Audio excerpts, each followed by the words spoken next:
Время новостей на канале Абаза. В студии Марина Будба. Здравствуйте. Сегодня в выпуске. Страницы истории. 33 года назад освободили Гагарский район от грузинских оккупантов в ходе Отечественной войны народа Абхазии. Эффективная система адресной помощи. Подписано соглашение по оказанию помощи детям, оказавшимся в трудной жизненной ситуации. Памятники природы. В Сухуми стартовал 7-й съезд Совета ботанических садов стран СНГ.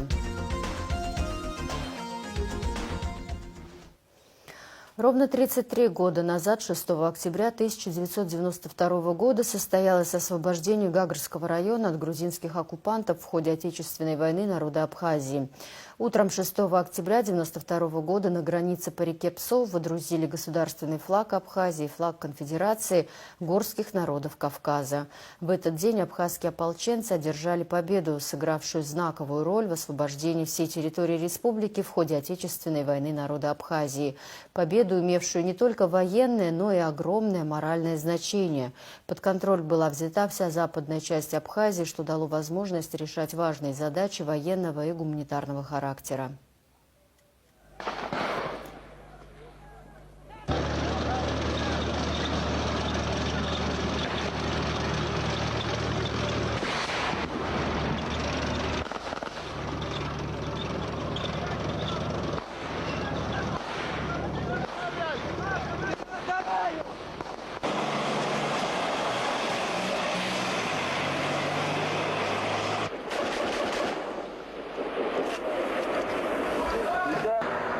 На живца. Да, но он один раз уже поймал. Вот, поставьте вон туда. Для базы. Соответственно, грузинская абхазская дивизия здесь стоит. И контролирует.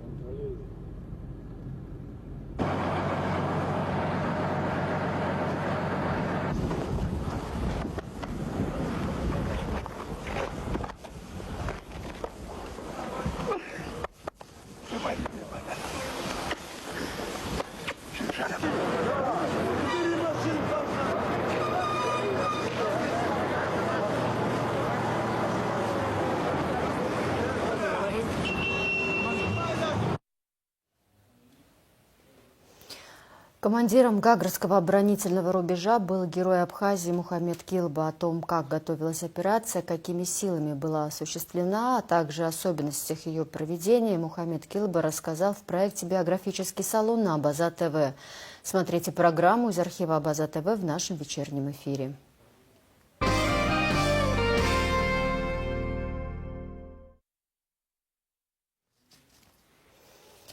5 октября в Абхазии отметили День учителя. Президент Абхазии Бадра Гунба поздравил педагогов с профессиональным праздником. Именно вы вместе со знаниями передаете детям любовь к родине. Формируете из них достойных граждан и настоящих патриотов. Особые слова признательности хочу выразить тем, кто в трудные послевоенные годы не оставил профессию и сохранил школу. Отдельные слова благодарности Бадра Гунба адресовал молодым педагогам, которые в непростое время выбрали благородную и очень важную профессию учителя.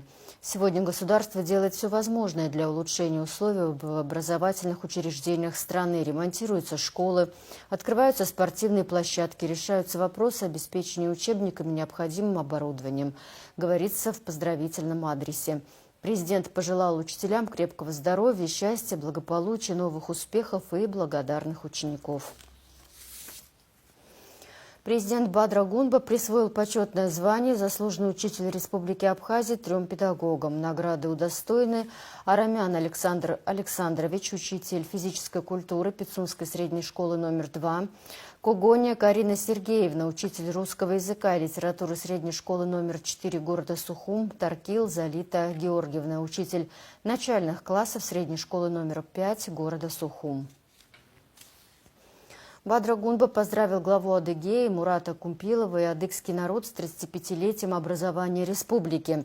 За эти годы Республика Адыгея достигла существенных успехов в социально-экономическом развитии и уверенно движется вперед в составе дружной семьи народов Российской Федерации, отмечается в поздравлении.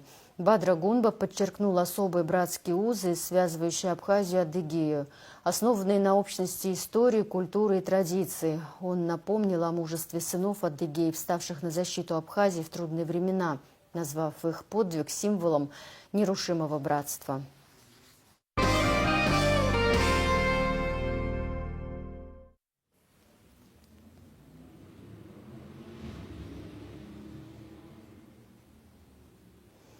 В парламенте обсудили проблему оформления недвижимости. С 1 октября в силу вступил закон о кадастре недвижимости, согласно которому функции БТИ при администрациях районов переданы кадастровой палате.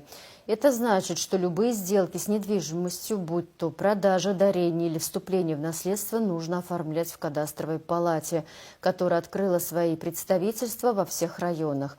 Но за первую неделю она не выдала гражданам ни одного документа, а нотариусы не оформили ни одной сделки. Почему так произошло, кто виноват и что с этим делать, обсудили на заседании парламентского комитета по экономике, куда пригласили представителей исполнительной власти. Сегодня собираемся, наверное, по наболевшей теме, вопрос, связанный с кадастром. Мы собирались на этот счет еще весной этого года, обсуждали все вопросы вместе с руководителем кадастровой палаты. Также были руководители БТИ со всей республики. Мы здесь очень горячо все эти вопросы обсуждаем.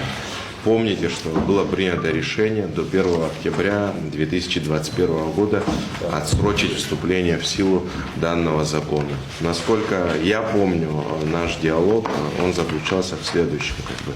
Не все, может, но стороны согласились с тем, что до 1 октября часть вопросов будут сняты. В том числе и вы, Тимур Бесланович, говорили о том, что вы готовы к реализации всего этого. Но, как мы и предполагали, 1 октября наступило, и вопросы практически те же остались. Мы принимаем заявки, офисы по районам открыты, Гагра работает, Гудаута работает, Сухум работает над Сухумом и Сухумским районом, Ачимчира работает, Палчал работает, Гал работает, Гультипс работает с завтрашнего дня только. Потому как это была техническая проблема не с нашей стороны. Она была во взаимодействии с БТИ. Кадровый состав был самым сложным вопросом, как я и обещал депутатам, Народному собранию и представителям БТИ. Мы предложили штаты сотрудникам БТИ, штаты на местах, прием документов, и в офисе кадастровой палаты определенное количество. В Галицком районе БТИ, руководитель БТИ, сотрудница перешла к нам. В Ачимчирском районе 2 сотрудника БТИ, включая руководителя БТИ, присоединились к нам, к нашему коллективу.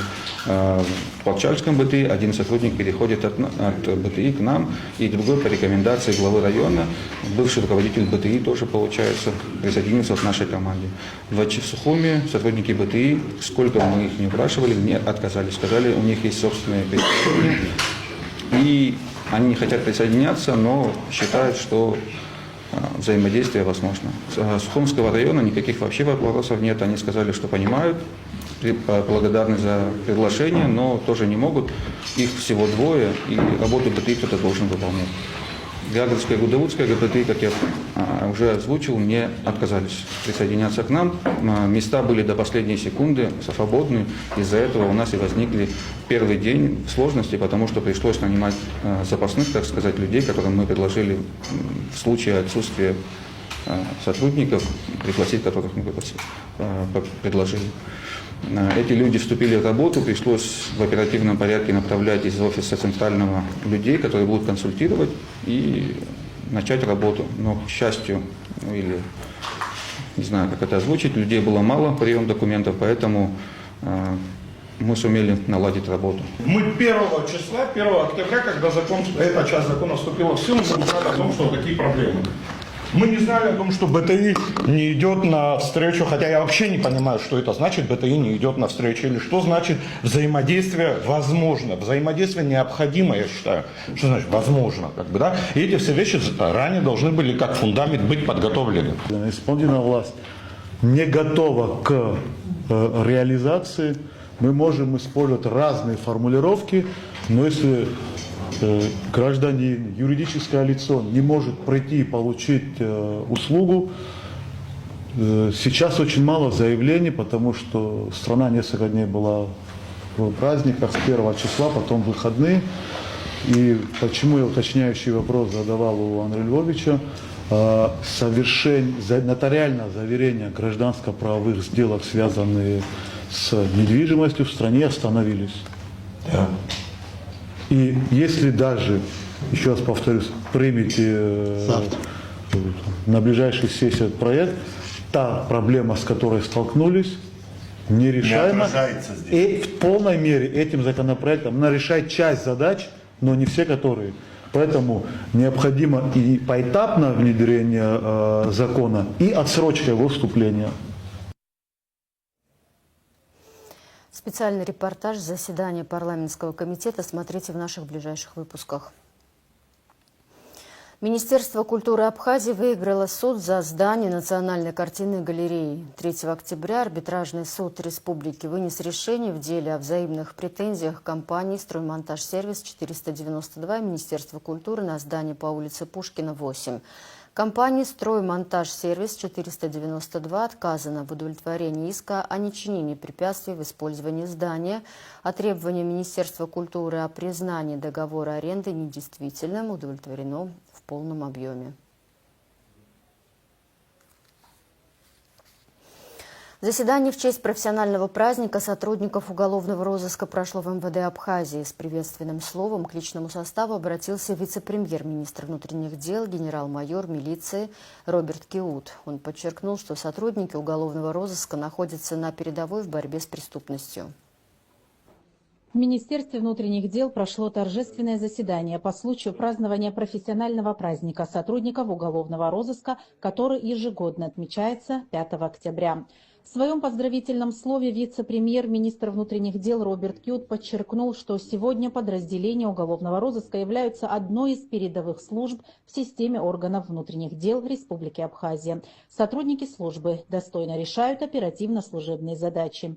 Всем известно, что основой оперативной деятельности Министерства внутренних дел является уголовный розыск. Вы сегодня ведете основную работу по борьбе с преступностью, организованными преступными группами и многими проявлениями криминального характера.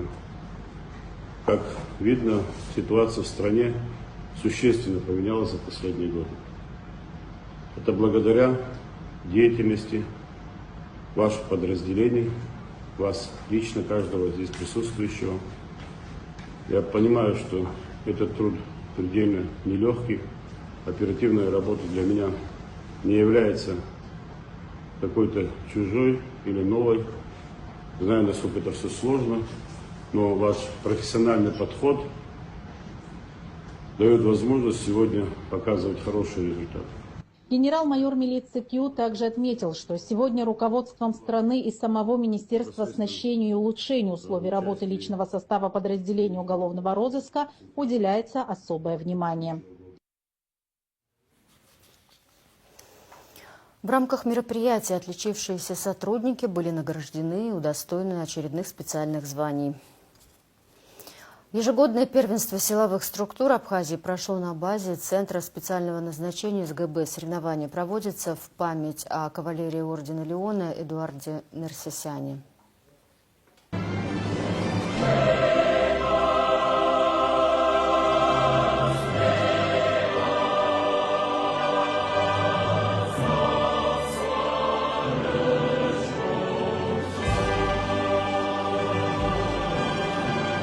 На базе ЦСН службы госбезопасности состоялось ежегодное первенство среди силовых структур Республики Абхазия, посвященное памяти кавалера ордена Леона Эдуарда Нерсесяна.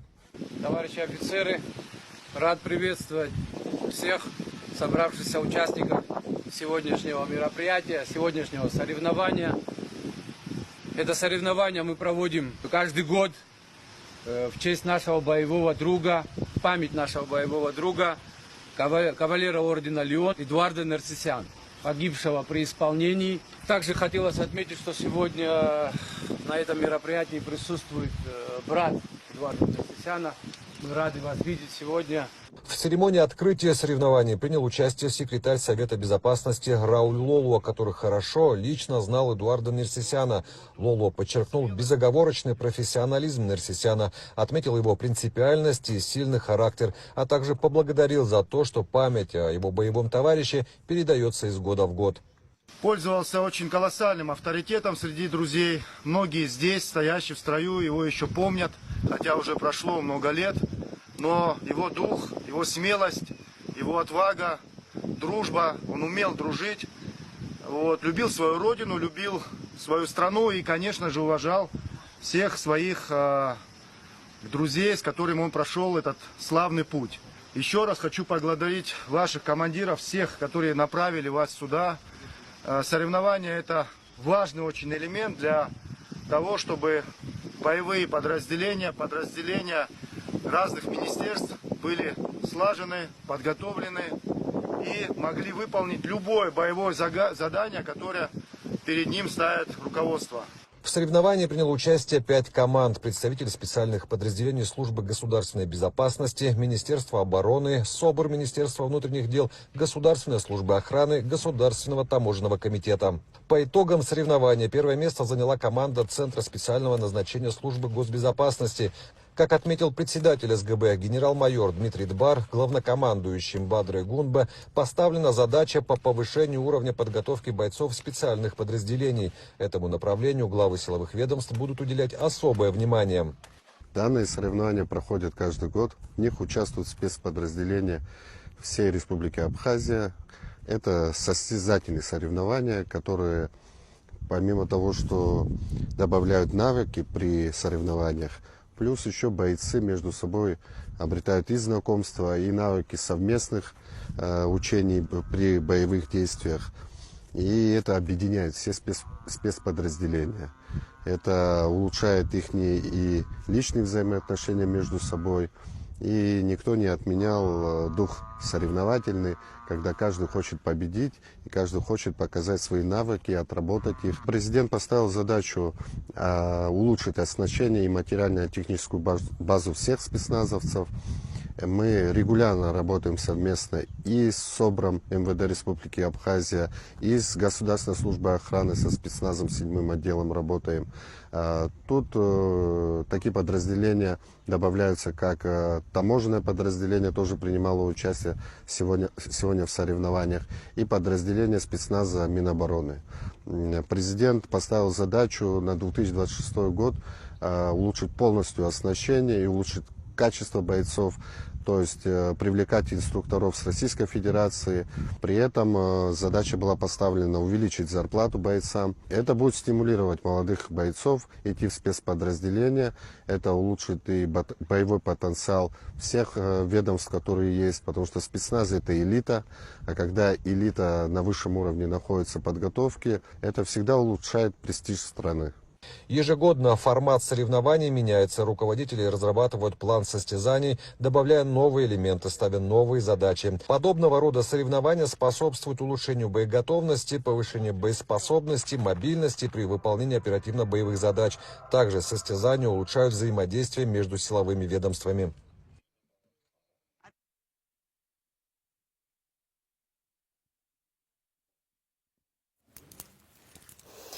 Госслужащие Абхазии пройдут дополнительное профессиональное обучение в онлайн-формате. Об этом сообщил в эфире радио «Спутник» исполняющий обязанности руководителя представительства Россотрудничества в республике Константин Сарваниди.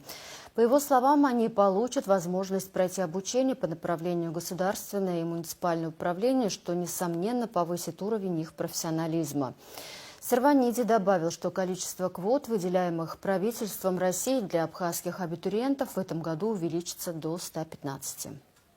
Надо отдать должное, что в этом году квотная кампания была очень длительная, скажем так, в связи с второй редакцией, как я уже сказал, по поводу поваров. Потом у нас была еще третья редакция, если так можно сказать, это ДПО, дополнительное профессиональное образование. По ней поступили госслужащие, то есть они в формате онлайн получат возможность обучиться государственному муниципальному управлению что, несомненно, повысит уровень, да, их профессионализма. Вдобавок ко всему, как я сказал уже в самом начале, очень приятно, что была практически все количество квот было выбрано. То есть это говорит о том, что это востребовано, и можно сказать, опять забегая вперед про нынешнюю квотную кампанию, что количество квот в этом году увеличено. То есть теперь будет 115 квот. Есть специальности, которые в прошлом году были менее востребованы, но в этом году по ним, то есть квотная кампания уже началась, но уже идут заявки. И это радует, что вот информация до абхазских абитуриентов доходит, и появляется большой интерес к новым специальностям. То есть, как вот сказали ранее, как Екатерина Александровна сказала ранее, не только идут на топ-3, да, там медицина, IT, архитектура, теперь появляется и Росавиация выделила квоты вот в этом году, Минсельхоз выделил квоты, и в прошлом году и были они, но они были менее востребованы. В этом году уже есть заявки по данным направлениям. Это очень радует, что разносторонние дети начинают выбирать вузы данных направлений.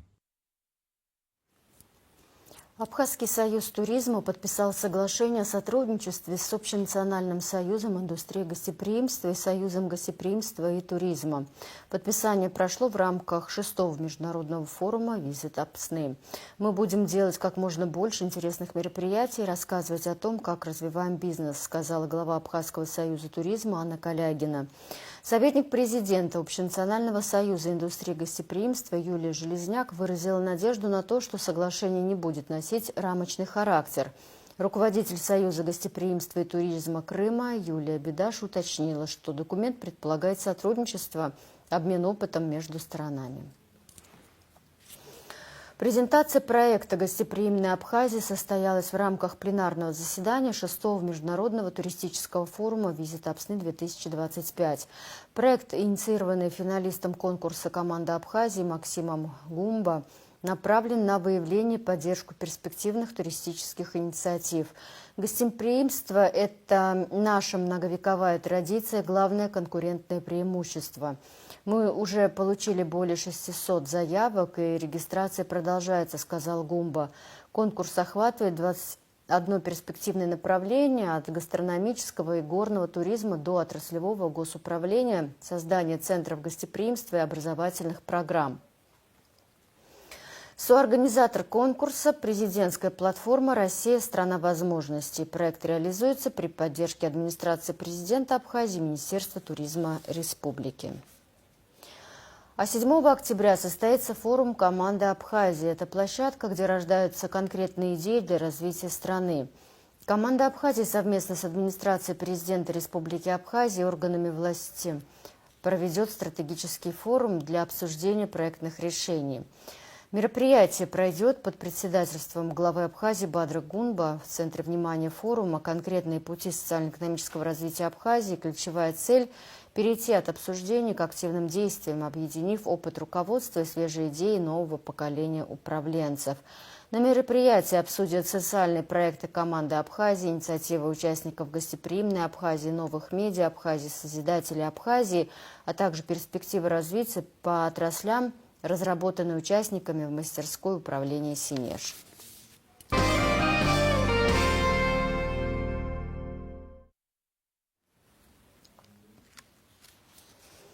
Премьер-министр Владимир Делба провел совещание по проблеме распространения в Абхазии мраморного клопа. На совещании обсудили меры борьбы с насекомым. В совещании приняли участие вице-премьеры Вараздат Минасян, Жансух Нанба, заместитель министра сельского хозяйства Артуш Серебекян, начальник государственной инспекции по карантину растений Тарц Вишба, заместитель председателя Госкомитета Абхазии по экологии и природопользованию Мурман Соломка, представители структур подведомственных министерству. Надо обратить особое внимание со стороны Минсельхоза, со стороны заинтересованных министерств, ведомств, служб, помочь населению, в том числе в борьбе с этим вредителем. Опыт такой у нас был уже, 17-19.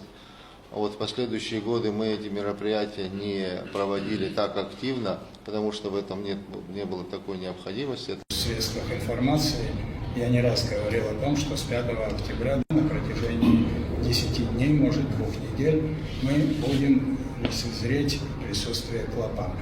Это связано с морфологией развития насекомого. Насекомое готовится к диапаузе, к зимней спячке и находит места комфортные для этого. Поэтому численность его больше не стала, просто то количество клопа, которое было равномерно распределено в зонах своего обитания, подтягивается ближе к теплу, ближе к населенным пунктам. Что делать? Механический способ уничтожения, потому что химию применять для защиты сельхозрастений, химию применять сейчас неэффективно, не рекомендовано. Он в данный момент только передвигается механически, очень неподвижен, очень уязвим для всяких, механических воздействий. Он не приносит в данное время вреда сельхозрастениям. Да, надо разработать меры по подготовке к следующему сезону. Нам надо принимать будет решение, оно должно быть правильным, своевременным. Министерство сельского хозяйства Республики Абхазия, по борьбе с мраморным клопом в первую очередь обеспечил инсектицидами все районы. В этом году было роздано 24 тысячи литров инсектицидов, где все районы применили. И сегодня есть потребность, мы его удовлетворяем. Сегодня в Ачимчирском районе дополнительно запросили, мы и удовлетворяем.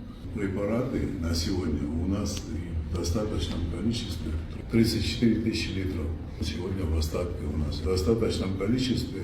Это приблизительно на год вперед мы имеем запас. Нам надо принимать будет решение, оно должно быть правильным, своевременным. В Сухуми стартовал 7-й съезд Совета ботанических садов стран СНГ при Международной ассоциации Академии наук, Международной научной юбилейной конференции, посвященная роли ботанических садов в сохранении и мониторинге биоразнообразия растений Кавказа. Мероприятие приурочено к 185-летию Сухумского ботанического сада и 130-летию Сухумского субтропического дендропарка. В абхазскую столицу прибыли ученые-ботаники со всех уголков России. Подробности в репортаже Рады Чачава. Абхазия традиционно принимает участие в съездах ботанических садов стран СНГ, главные цели которых – поддержание координации деятельности ботанических садов дружественных стран, развитие научно-образовательного партнерства и, конечно, сохранение многолетних традиций совместных исследований. 7-й раз местом проведения съезда был выбран цветущий и солнечный Сухум, ведь в этом году Сухумский ботанический сад – один из старейших на Кавказе, отмечает 185-летие. На Черноморском побережье Кавказа республики именуют не иначе, как Абхазская ривьера, Кавказская Флорида. Это результат большой работы по преобразованию природы нашего края. Начали ее энтузиасты, ботаники, садоводы и любители, беспокойные и неутомимые люди, которые были настоящими охотниками за растениями. Абхазия и сегодня остается самобытным краем, в котором сохранились еще места первозданной, почти нетронутой рукой человека живописной природой. Сегодня мы отмечаем 185-летие со дня основания ботанический сад Сухум. Славим своей историей, коллекциями, гербарием. Здесь хранятся гербарные сборы первых экспедиций по Кавказу. В живой коллекции сада представлено около 5000 таксонов. За время своего существования сад провел огромную работу в области интродукции и акклиматизации экзотических растений. Благодаря деятельности нашего учреждения Абхазия послужила входными воротами интродукции абсолютного большинства культурных растений, пищевых, технических, лекарственных, древесных, декоративных, для Кавказа, юга России и других территорий.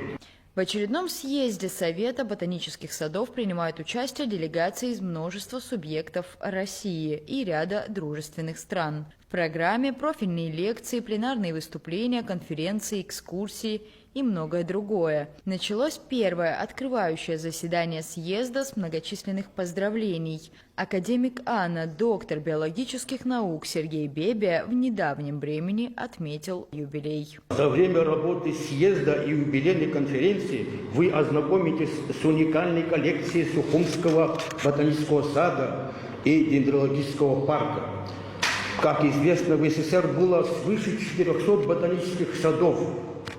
И наш Сухумский ботанический сад, обладатель золотых и серебряных медалей на международных выставках в Германии, Словакии, в ДНХ, был в числе 10 лучших ботанических садов. И сегодня в мировом рейтинге наш ботанический сад на 81-м месте среди свыше 2000 ботанических садов. Уникальность природы Абхазии вам предстоит увидеть в Ритинском национальном парке и Абхазской лесной опытной станции в Ачаксинском районе. Приветственное слово главы государства собравшимся зачитал первый вице-премьер Джансух Нанба. Основанный в 1840 году Сухумский ботанический сад является флагманом фундаментальных и прикладных исследований в регионе и внес значимый вклад в мировую ботаническую науку. Несмотря на непростые периоды, коллектив института сумел сохранить научные традиции и богатейшую коллекцию растений мировой флоры. Благодаря труду видных ученых-ботаников фитоландшафт нашей страны обогатился экзотическими растениями. Практически все сельскохозяйственные культуры – чай, цитрусовый, табак и многие другие – вышли из стен ботанического сада и стали основой сельскохозяйственного производства и социально-экономического развития страны. Сегодня в условиях глобальных климатических изменений роль растительного мира в сохранении благоприятной экологической среды приобретает особую значимость. Важность ботанических исследований в этом направлении трудно переоценить. С приветственным словом также выступил юбиляр Сергей Бебия. Он особо подчеркнул главные цели съезда в этом году, в частности, сохранение горных лесов.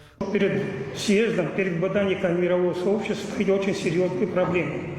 С моей точки зрения, один из таких проблем – это в связи с глобальными изменениями выявление потенциальной возможности растительного мира нашей планеты к изменяющему окружающей среде. И второй аспект, считаю очень важным, актуальным не только для Абхазии, не только для России, но в планетарном масштабе – это сохранение и рациональное использование именно горных лесов, являющихся хранителями благоприятных климатических условий, чистой питьевой воды для существования человека на планете. Далее с обширным докладом, посвященным деятельности Совета ботанических садов России, выступил доктор сельскохозяйственных наук, академик РАН, председатель Совета ботанических садов России и стран СНГ Юрий Плутагарь. Задача, входящая в сферу деятельности ботанических садов, это создание географически распределенной инфраструктуры хранения. Безусловно, это очень важно. Создание национальной классификации растительности. Создание агро- и биоклиматических моделей распространения видов для определения оптимальных регионов. Формирование единого географически распределенного центра коллективного пользования растительным генофондом, что очень важно. Ну и создание новых лабораторий для работы. На наш взгляд, сейчас у нас в стране недостаточно полно используется потенциал ботанических садов. И ботанические сады могут дать значительно больше для развития страны в целом, экономики и так далее. Юрий Плутагарь в том числе отметил, что ряд проблем, с которыми приходится сталкиваться ботаникам России, свойственны и нашей республике. Потому проведение подобных съездов представляется особенно целесообразным и важным. Ботанические сады требуют большей государственной поддержки, и мы просили правительство обратить на это внимание. Изношенность инфраструктуры, оранжереи, теплицы – это все то, что есть, но они требуют ремонта, требуют поддержки. Удивительное дело, если, скажем, где-то там виварии, там мыши и другие коллекции, которые есть, все понимают, что животные надо кормить. А почему-то считается, что растение, оно вырастет само. Это совершенно неправильный подход, потому что растения – живые организмы, которые требуют нашего внимания, нашей любви и нашего подхода. Ну и отсутствие должной юридической защиты. Все с этим сталкиваются в различных регионах нашей страны. Так или иначе, ботанический сад – это, извините, ладный кусочек, который организован, прекрасно выглядит. И почему-то всегда возникает или может возникнуть такая вот тенденция использовать этот участок ботанического сада по-другому. Далее с отчетом о деятельности Совета ботанических садов стран СНГ выступила ученый-секретарь организации Светлана Потапова. А всем собравшимся показали документальный фильм об истории Сухумского ботанического сада. 7-й съезд Совета продлится в Сухуме до 10 октября. Рада Чачава, Сосрикова Гухава, Абаза ТВ. В Сухуме состоялось подписание соглашения о сотрудничестве и партнерстве между аппаратом уполномоченного по правам ребенка Абхазии, фондом Ашаны с международной благотворительной общественной организацией «Справедливая помощь» доктора Лизы. Документ предусматривает совместную работу по оказанию помощи детям, оказавшимся в трудной жизненной ситуации, в том числе нуждающимся в высококвалифицированной медицинской помощи. Стороны намерены наладить взаимодействие между семьями, медицинскими центрами и специалистами, а также развивать системную и превентивную работу в сфере защиты детства. Это соглашение не просто формальность, а конкретный механизм оказания помощи детям, оказавшимся в трудной жизненной ситуации. Работая много лет в оказании помощи вышеупомянутой категории детей, я могу на личном опыте сказать, что наибольший эффективный механизм достигается, когда объединяются усилия государственных органов и общественных организаций. Очень часто к нам обращаются семьи, чьим детям необходима высококвалифицированная медицинская помощь. Иногда вопрос стоит не просто в финансировании, а в налаживании логистических связей между родителями, медицинскими центрами и специалистами. Я думаю, что объединив свои усилия, опыт и компетенцию наших организаций, мы сможем более эффективно оказывать помощь детям. И самое важное – реагировать не просто на острые кризисные ситуации, но и выработать эффективный механизм превентивных мер, системную работу. Я думаю, что нам это удастся. Благотворительную помощь тяжело больным детям наша организация оказывает уже более 15 лет. У нас наработан большой опыт взаимодействия с федеральными медицинскими центрами Российской Федерации. Отработан механизм сопровождения семей с тяжело больными детьми, начиная от помощи в транспортировке, размещении, сопровождении в вопросах бытовых нужд. И все наши умения, возможности и компетенции мы с радостью предоставим тем, кто нуждается в нашей помощи, детям и их семьям из Республики Абхазия. Дружеское взаимодействие между благотворителями и государственными структурами, дружеское взаимодействие между нашими странами – это еще один шаг во взаимопонимании сложных вопросов оказания комплексной помощи самым незащищенным категориям. И я очень рада, что сегодня состоялось подписание этого договора, открывающего новые возможности для тех, кто ждет от нас помощи.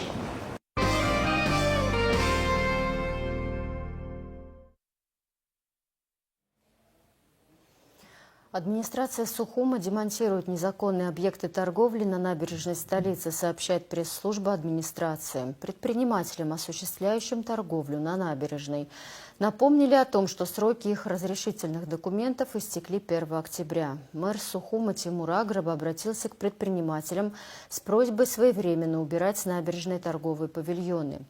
В случае, если до 13 октября торговые точки не уберут сами собственники, их демонтируют службы столичной администрации в рамках существующего законодательства. В ноябре начинаются масштабные работы по реконструкции набережной от кафе «Пингвина» до поворота на Маяк. И нахождение на этом участке торговых точек не предусмотрено проектом. Специалисты управления капитального строительства приступили к укладке асфальтобетонного покрытия на проспекте Свободы в Ткварчале. Работы на данной улице были начаты еще 2 года назад, отметил начальник УКС Демир Гамисония. По его словам, были проведены работы по капитальному ремонту коммуникаций и подготовке основания. В настоящее время производится укладка покрытия. Общая протяженность участка 2 километра, площадь 38 тысяч квадратных метров. Помимо проспекта Свободы, в городе будет произведен капитальный ремонт улиц Шагенова и Лакоба.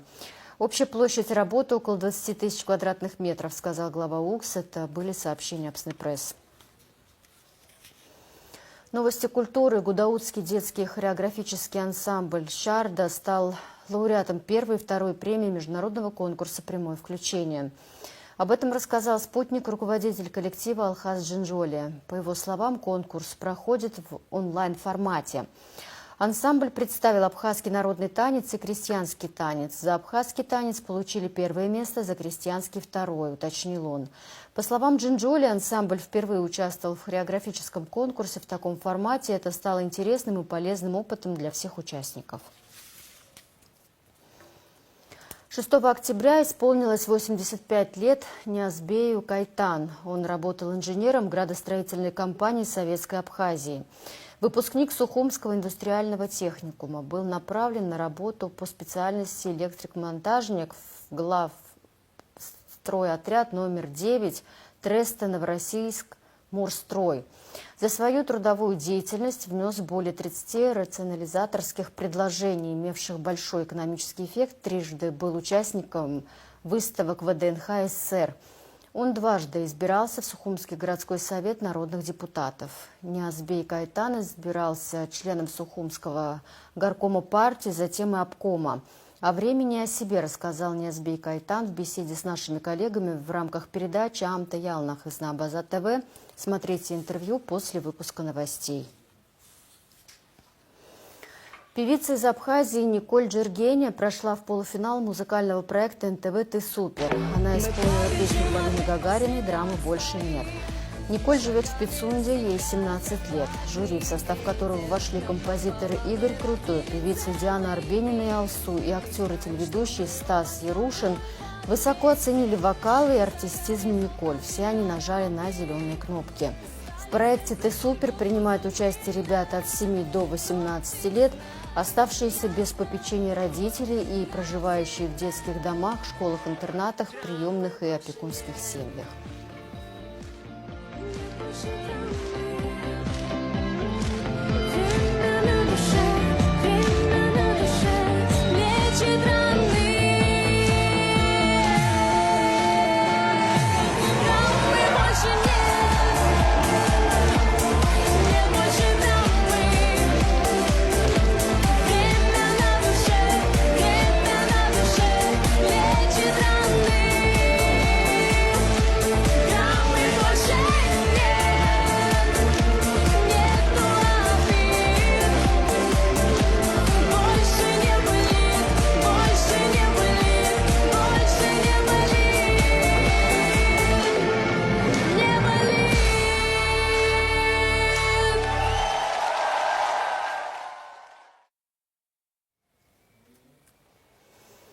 О предстоящих культурных событиях.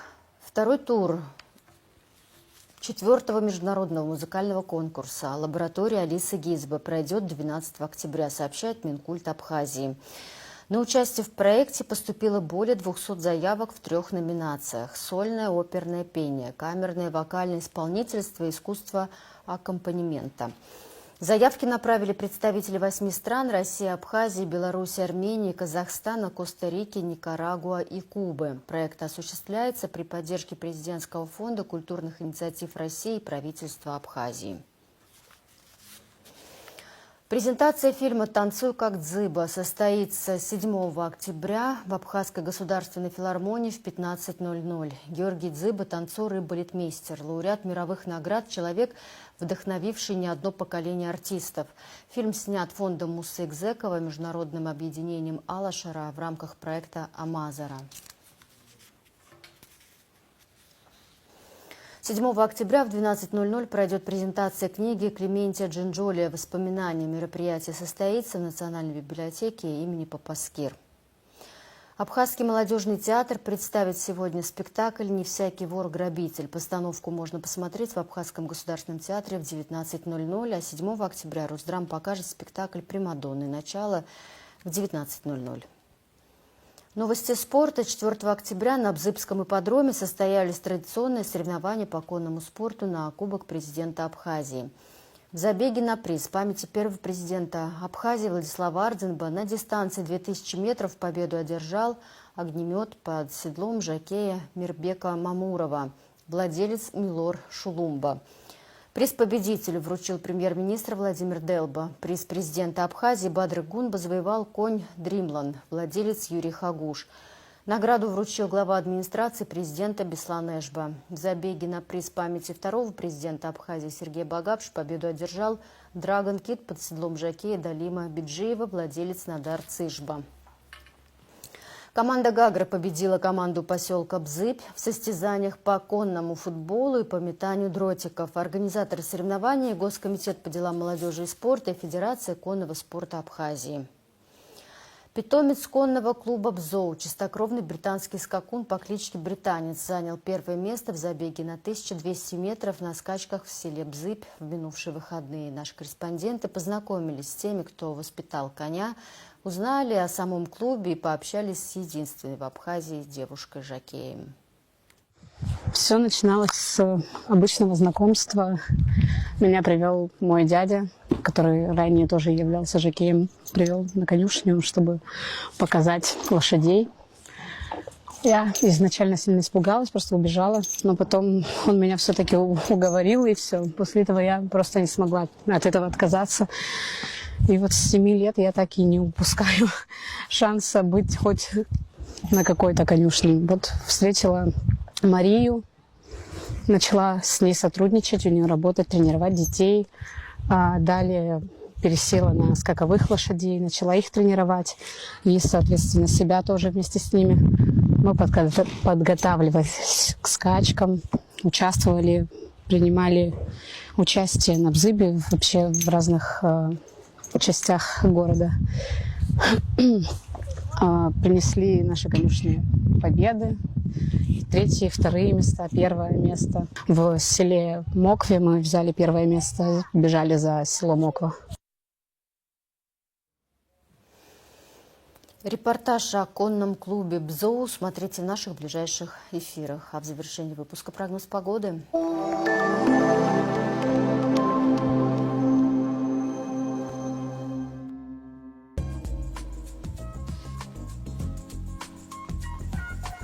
В Абхазии переменная облачность, атмосферное давление повышено, ветер слабый умеренный 2,7 метров в секунду. Температура воздуха днем от 16 до 21, ночью 14-16 градусов. Температура морской воды плюс 22.